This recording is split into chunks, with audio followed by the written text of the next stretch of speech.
exception to everything I'm going to say. But if you think about why movies work and why certain movies work for certain audiences, and you start to look at why a particular movie works for a particular audience, sort of these broader sort of contemporary comedies are sort of more male-based comedies in that they're cruder. They don't deal in relationship. The everyday ones don't deal in relationships. They deal in sort of big physical events. And it's only the most successful ones, though, do focus. So we were just talking about 40-Year-Old Virgin and Knocked Up, or The Wedding Crashers, or Something About Mary, which are sort of the best of the sort of this last generation's new comedies. They're all relationship based of one kind or another, and they work for everybody. And I prefer those movies myself, but I think that's why.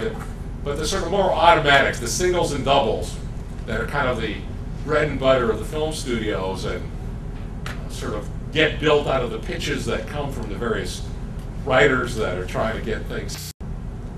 And I think if one could find, I've not been successful at finding quite the right thing with her, but she's quite remarkable. Outside of comedy, since that's been clearly your focus, are there any other genres that you were asked before about what you might be thinking about doing for your next stage of your life? And some of your works have clearly crossed with other genres.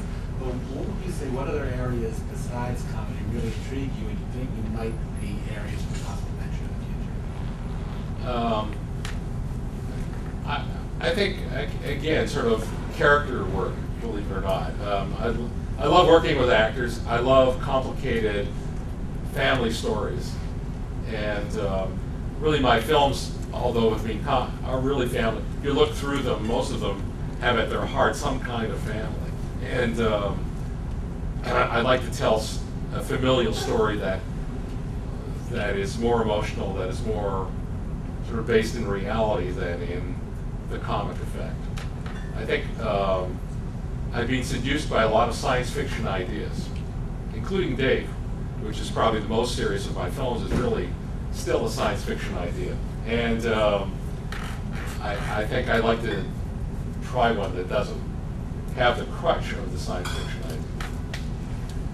Ladies and gentlemen, if everybody could remain seated for 2 minutes while Mr. Reitman is escorted out, and if you could join me for thanking him for a wonderful and fascinating discussion.